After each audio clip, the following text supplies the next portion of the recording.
We must never forget that the Roman Catholic Church was involved in slavery, and they have apologized for it. We must never forget that the Church of England was involved in slavery, and they have apologized for it. If you're a Christian, trust me, you will never ever see the church the same way at the end of this video. Just let's watch. We must never forget that over 12 million Africans were taken to the Caribbean, taken to Europe and America.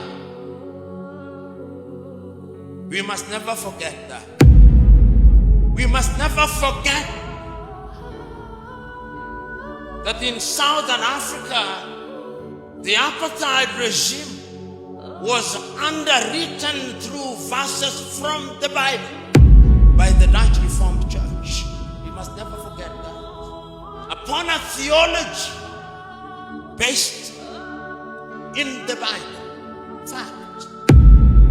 We must never forget that the Roman Catholic Church was involved in slavery, and they have apologized for it.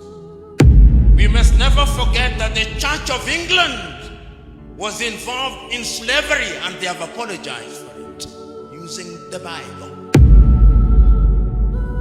Theology. Slaves, obey your masters like you obey Christ in the Bible. Not revised, you go and read it. There is a verse like that.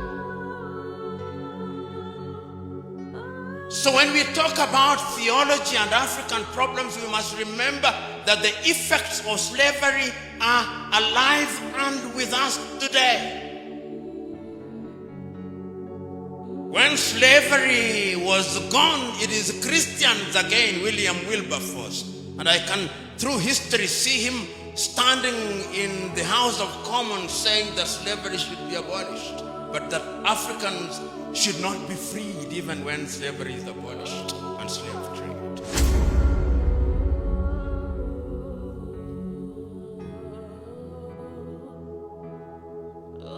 After slavery, colonization came.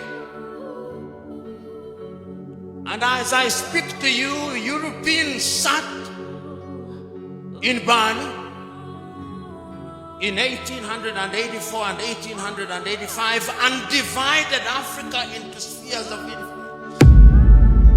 Africa was a hunting ground,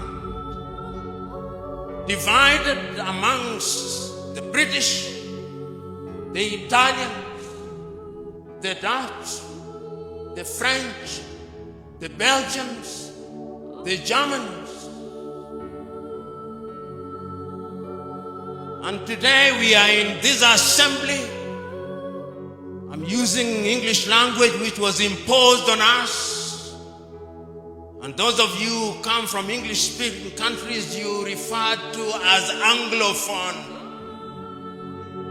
Those of you who come from French-speaking countries, you are referred to as Lusophone, as Francophone. And those from Portuguese are referred to as Lusophone. Soon there'll be Sinophone. We don't speak Yoruba. I'm not speaking Yoruba. I'm not speaking Kiswahili. There is no Kiswahili interpreter here. There are only French and Portuguese and English. Part of the African problem. We are confused. When my friend resisted their being called a perfect Frenchman, I could understand his anger. Because the colonial project was a dehumanizing and humiliating process. And religion and theology were at the heart of it. That is why when the European colonizer, we used to be taught in school that the flag followed the cross. I went to Zanzibar, and a young man was taking me through the dungeons, and he showed me there was the school where they taught Africans that they may use them in their labor. There is the church, that they touch their spirit, that they may be spiritually confused. And there is the hostel, where they treated them that they may use them as labor. I've never heard such interpretation. That is why when theology came, we were told that in order to be a Christian, you must be John or James or Joel. You cannot be Taiwo now. That is not a Christian name. Christian name must be John, Joseph. Who said? Whose theology is it? Who said that in order to be a Christian, you must be John? Who said it? That is jaundiced theology. That is racist theology. Because when you want to change a person, you give him your name. Those of you who have watched Roots will know this. Alex Haley's Roots. You capture Kunta Kinte, and in order to dehumanize him, you call him Toby. That is also theology. So, African problem is also colonization. So as we speak now, there are Nigerians here. There are Ghanaians here. There are Congolese, Democratic Republic of Congo, and then there is Congo, named after Ferdinand de Brazza, called Brazzaville. I look forward to the day they change Brazzaville's name. At least they changed Leopoldville into Kinshasa. This is the reality. This is part of the problem. The Democratic Republic of Congo will never know peace because of religion, Roman Catholicism, and colonization. These are the problems bedeviling Africa. And we never say it. King Leopold of the Belgians caused 13 million Congolese to be killed.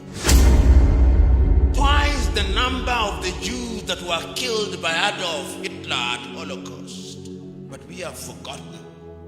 We Africans have a short memory. But the Jews will never allow you to forget. Never, ever. But we Africans have forgotten. Part of the African problem is short memory, amnesia. It's part of our problem. And that is why we keep on repeating the same mistakes time and over.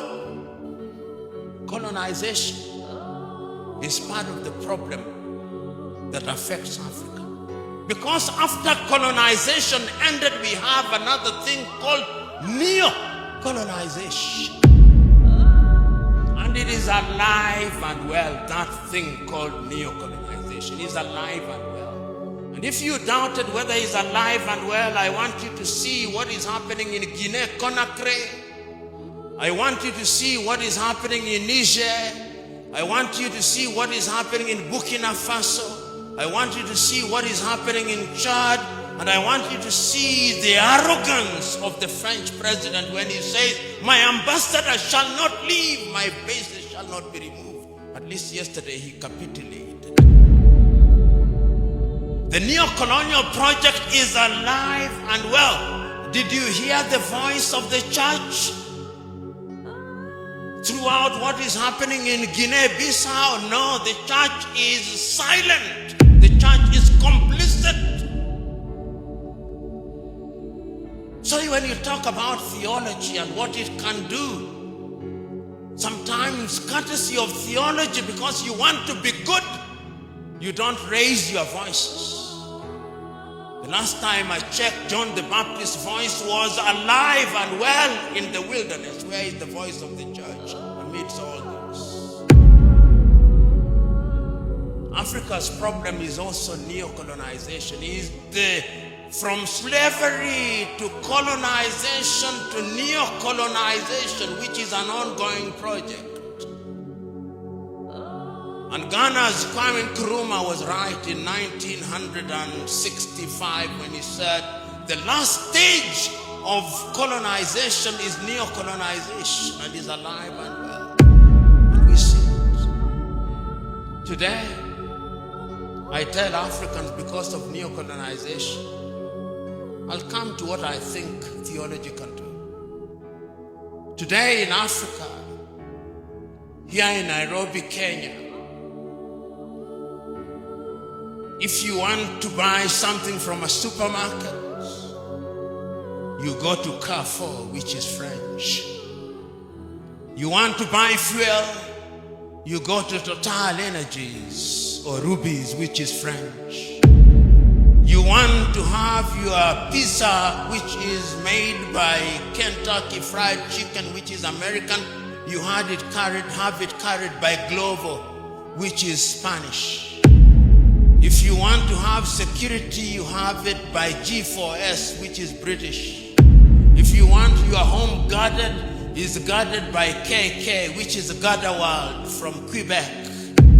If you want to have chicken, it's Kentucky Fried Chicken. If you want your airports managed, it's Swissport from Switzerland. That is the state of Africa. Consuming what we do not produce and producing what we do not consume. Just look at it. That is it. And when you are in that state, you are a slave. When you are in that state, you are dehumanized. When you are in that state, you are not behaving as if you are made in the image of God. If you run across Africa, there is no shortage of organizations which are designed to debilitate Africa. Through NGOs, USAID. Right now they are busy dropping food in Sudan and Somalia. UKAID, Danida, GIZ. There is no shortage of them, and Kwame was right again. The colonialist comes under different guises. They never left. The slave masters, the colonizers, they never left. They are still here in African soil. They determine our policies. They determine our way of life. We can't do without the colonizers. We can't do without the slave traders, the slave masters. They are still here. And we don't want to learn. We don't want to learn. Africans don't want to learn. Africans don't want to learn. And it's so sad. It is very sad. The people that cause these things, the people that are keeping us in this situation, it is not even mostly about the whites, but we the Africans, our mentality, that slave mentality, we still have it. We are not ready to let go of that. That is our problem. And that is why corruption is looming in Africa. We are not learning. We are not learning. We are not ready to learn. I won't say much. Just tell me what you think in the comments, because this is crazy. From slave trade to colonization to neo-colonialism. Who knows the next part, the next phase of this whole thing? Share your thoughts in the comments. How long are we going to continue in this mess? Africans, I'll be reading your comments. Let's discuss.